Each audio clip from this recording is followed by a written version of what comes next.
Hiya, Squishers! Now, I have started this video probably about 10 times already, which is very, very unusual for me. Very unusual.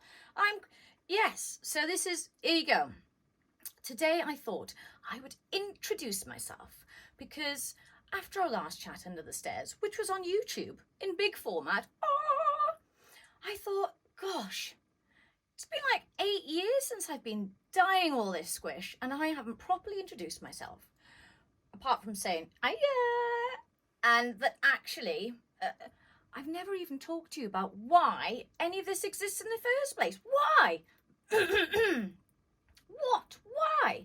So I thought today, whilst asking you how is your Friday going, and how has your week been, and have you managed to craft anything, I thought I'd tell you a little bit about my purpose. I know, don't worry, it might get a bit deep and meaningful, and I've already had to have a little chat to myself before doing this video, because even though I could talk the hind legs off a donkey, as we say, when it comes to myself, I feel a bit weird talking about myself. And also, I have no idea who's watching this. And if you might just be like, what is she doing? Well, mostly I'm saying, my name is Kate. I don't live under the stairs, but all of my yarn, crafty creations, and anything else I can fit under here does. And I love to pop under the stairs as often as I can to see my favorite squishes. And even though I can't see you, I know you're there, which is kind of like a psychological thing, really. Like, I feel like I know you're there behind the camera screen. So when I pop under the stairs in the week, even though I don't go anywhere else, I stay at home, of which I'll talk to you about in a moment. I feel like this is real precious time for me, and I wanted to acknowledge how precious this was and how many hours you've probably watched me blathering. Oh my gosh, if I noticed there's over 100 videos on YouTube already. So if you have watched those videos, like, thank you from the bottom of my heart for hanging out with me under the stairs, because I'm having a lot of fun. And I thought it's probably worth a little bit of a, what is all this about? Chat. Because obviously, I'm gonna look at my knitting for a minute, because this topic makes me feel a little bit, just to let you know in advance, this conversation we're gonna have right now, if I was to imagine that we were best friends sitting over a coffee table having a coffee, eating some delicious whatever we want, knitting or crocheting, whatever you like, I could have this chat with you and I would probably not feel as strange, although talking about yourself is always weird. So here you go. So John has gone to pick up my tiddlers from school, which is great because I can't have this chat whilst they're in the house.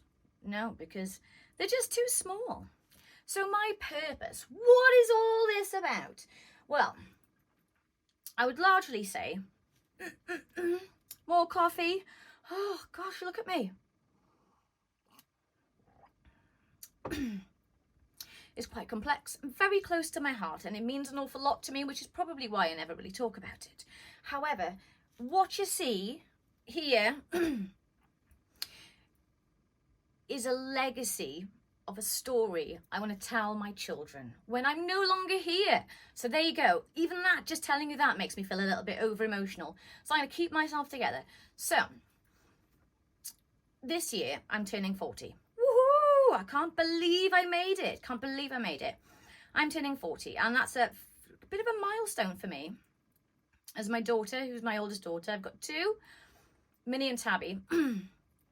Minnie is 10 this year, which marks 10 years since I had a bit of a squish, as I like to say it. And I will use some humour around my story because you need a bit of humour sometimes. It really does help.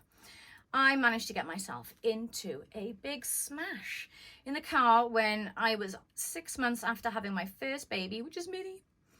And I ended up in hospital and a coma and a wheelchair. I'm not able to walk or do anything at all for a very long time, which was just life-changing for not just me, but everyone else around me. So after I got home, got myself sorted, I was really, really keen to make sure that I could do craft, because one of the things that really played on my mind after I had managed to squish myself, as I like to refer it to, I broke an awful lot of stuff, and it's miraculous I'm still here. So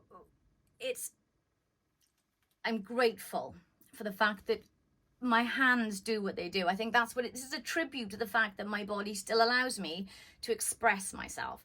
And I feel like it's a duty for me to be able to do this for my girls to see, because when I'm not here and they've got to look through stuff and things, I want them to have memories to hold, to wear, to catch up to, because I had memories and thoughts after my accident about when I was clearing out my nan's house. Now here is where the toadstools come into play. I was clearing my nan's house out, and she was a painter, but I never saw any of her paintings. And when we cleared out her house, it felt like it was like a sad end to a story that I never got stuck into. And I felt like there was this lady I never got to know. And my one memory, my distinctive memory, was of this lampshade in the spare room I used to stay in, and it had a toadstool lampshade. Yeah. And the walls were covered in mirrored tiling. I'm sure it was a thing, because the whole downstairs was covered in mirrored tiles. It was quite captivating, and just for my age, it was just like, whoa!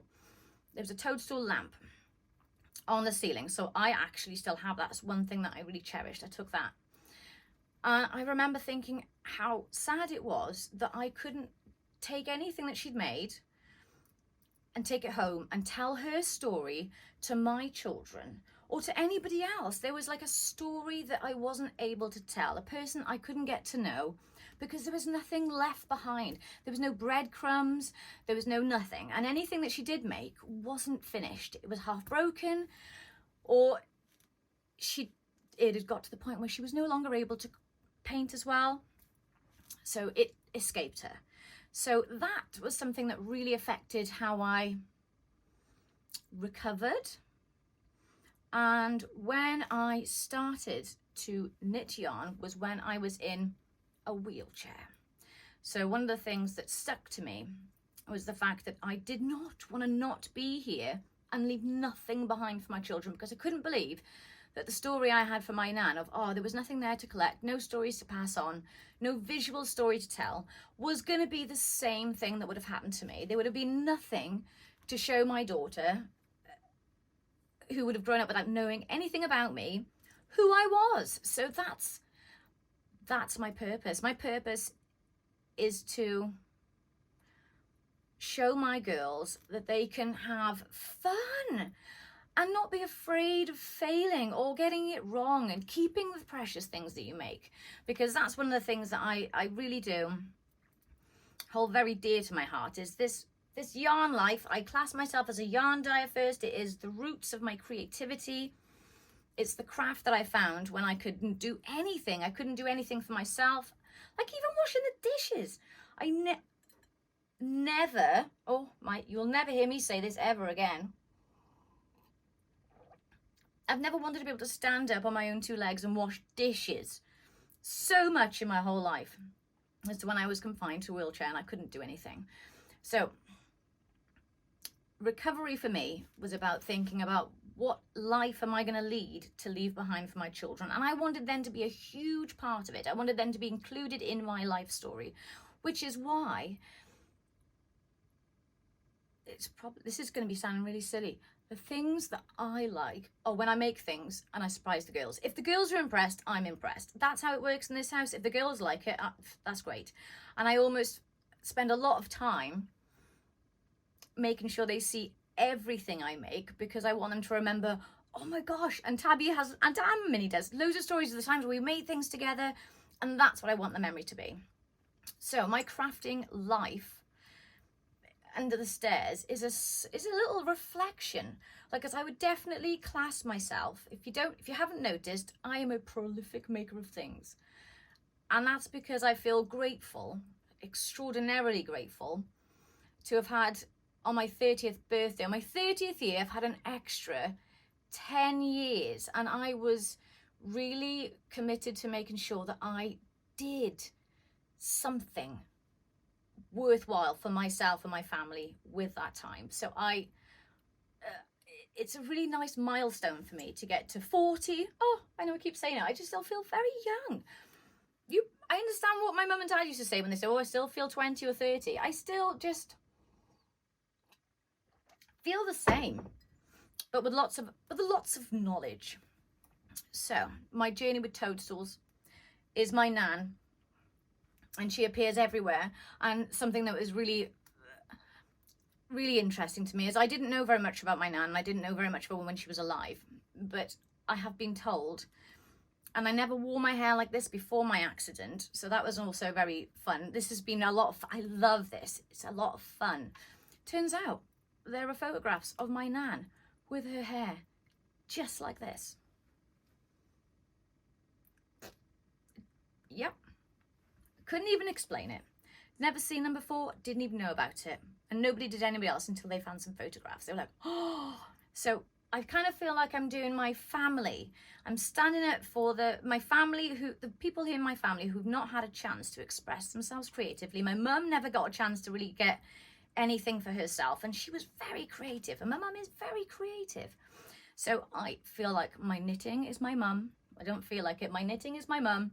My painting is my nan. Toadstools are my children, and yarn is my family, which is kind of how I feel about you guys. I kind of feel like a lot of you have been with me for a long time, and because you feel a bit like family to me, we spent a lot of time under the stairs. I thought I owe it to you, especially after some of the emails I receive from some of you who disclose some things to me that I go, oh, if only they knew they were not on their own. That I thought I should tell you a little bit more about myself. And talking about the fact that my creativity also flows around what I live with since my car accident, which is, and you may be familiar with this, chronic pain. Yes. It's largely the reason why I swap in between different crafts. It helps me feel very calm to know that creativity, I've discovered, it doesn't go away. It didn't disappear, and I was I could have been very frightened after my accident because my arms, very small chances of me getting my arm back into work. It's very unlikely I was going to be able to make anything ever again. So I had to really think hard about what making meant to me. Like, what does that mean? And to me, it means anything that helps me express myself, and making sure that when I can't knit, because sometimes I have knit myself into like a week off knitting. Have you done that? You've definitely powered through something where you've just gone, oh, that was just too much. My chronic pain is something that I live with in a friendly way. It's a companion I have because actually it's a great payoff I've got for being here. So that's how I perceive mine. It's a payoff. But it turns out that I just thought I had a bad back. Except last year I found out that I had chronic nerve damage. Ugh. I know. It's great that I haven't got to have any work done. Yay! But it means that I can now settle in with my companion for life, knowing that craft is not going to disappear. The days that I can't craft, it's okay. It's going to be there tomorrow. And I shouldn't be afraid that if I lose my ability to knit, which happens, it can happen, that I'll have some other way of expressing myself. And being really fluid like that helps me feel really free to just change. And that's another big thing. I'd say the before me, I would be really afraid of change. Change would terrify me. I didn't like things to be different. I didn't like things to be out of ordinary.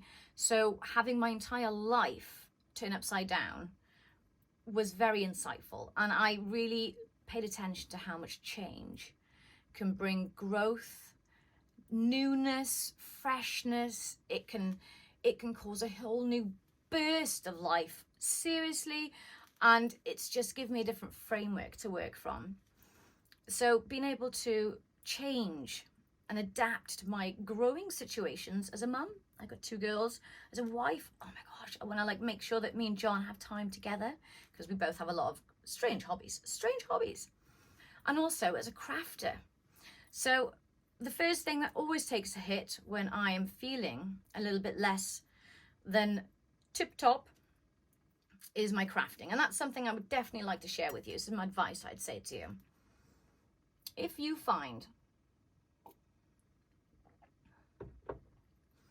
but you were coping with an awful lot of stuff and you got a lot of things to juggle. And some of those things you have no control over. Like, you have no idea how chronic pain or illness is going to affect you. Like, it really does seep in like a little seed that grows, and it can infect your life in all kinds of ways and wreak havoc everywhere. So it's something that you really need to be mindful of and be able to give yourself grace and patience and kindness, because you're not supposed to do it all. And if you are, well, who cares? Like, it's okay to not make anything, to not demand stuff of yourself, and just do the basics. Like, the first thing, as I said, I drop is crafting.